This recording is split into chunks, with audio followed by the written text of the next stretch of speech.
Assalamualaikum warahmatullahi wabarakatuh. Syukur alhamdulillah kita panjatkan kehadirat Allah Subhanahu wa taala.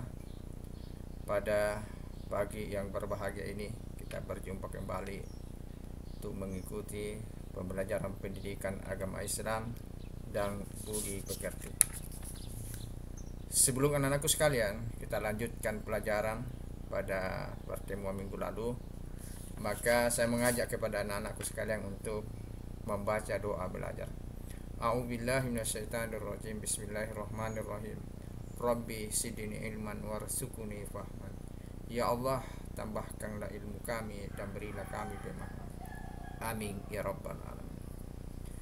Anak-anakku sekalian, pada pertemuan kali ini kita masuk di bagian A.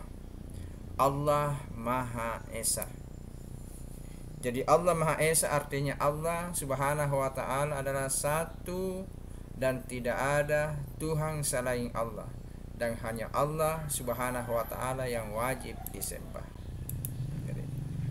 Jadi Allah ini adalah satu, ahad, satu, dan dia yang wajib disembah, tidak ada yang lain.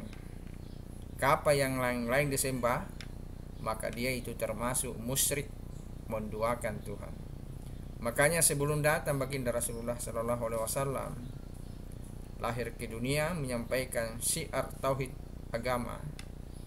Pada saat itu orang-orang Yahudi, orang-orang Nasrani, dia menyembah patung, dia menyembah pepohonan, dia menyembah kue hasil buatannya sendiri, bikin patung baru dia sembah.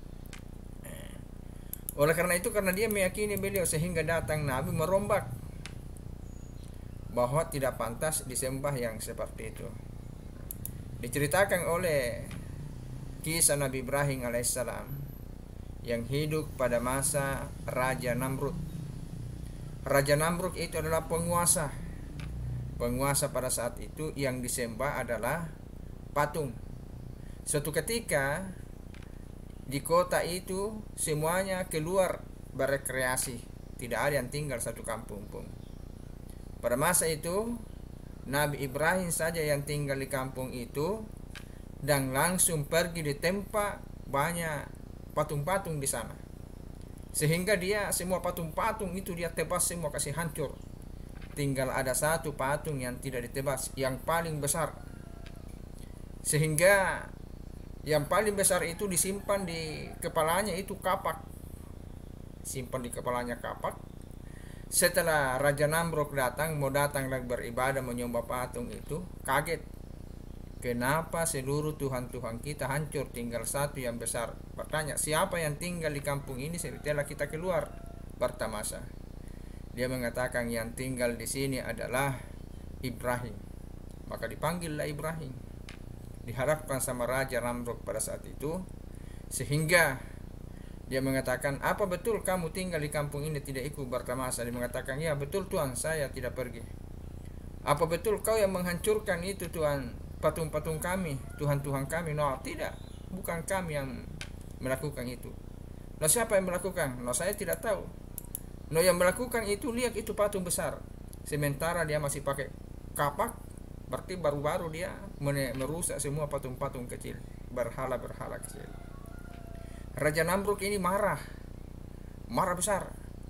Dia mengatakan, kamu ini gila Ibrahim, mana mungkin ini patung bisa mau menebas patung-patung kecil ini?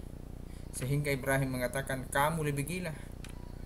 Kau sudah tahu itu patung tidak bisa berjalan, tidak bisa bernyawa, kenapa kau sembah? Berarti kamu lebih gila. Maka pada saat itu Nabi Ibrahim dikenakan sanksi. Apa sanksinya Nabi Ibrahim?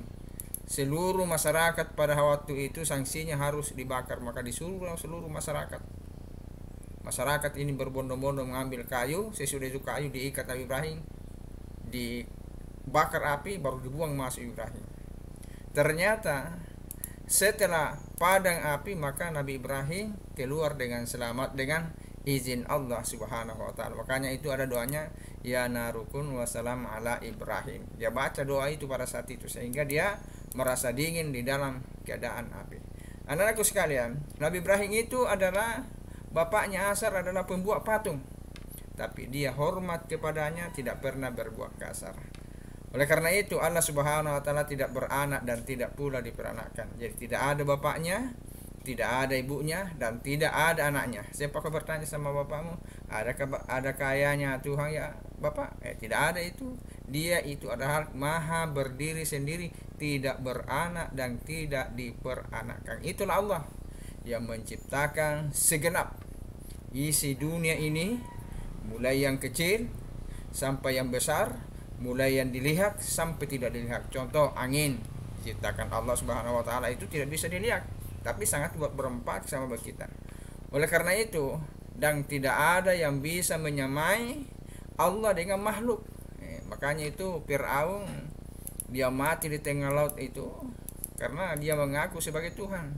Sama juga dengan ini Raja Namrud, dia mengaku sebagai Tuhan. Jangan kalau ada sekarang ada orang mengaku sebagai Tuhan, dia itu keturunannya Fir'aun. Anak-anakku sekalian, inilah Allah yang Maha Esa. Jadi segala sesuatu itu Allah yang menentukan. Jadi kita ini manusia tinggal berdoa dan berusaha.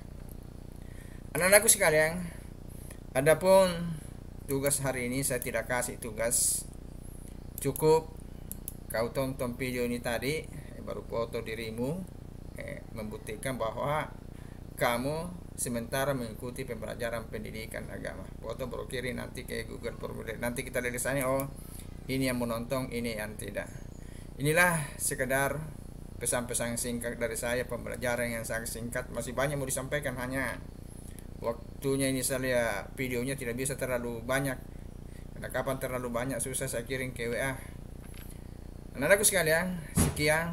Salam sehat untuk anak-anakku di rumah, sehat untuk bapak dan ibu di rumah yang telah membantu kami di guru untuk senantiasa membantu untuk menyelesaikan pekerjaan yang kami laksanakan ini. Pekerjaan di rumah itu mengajar.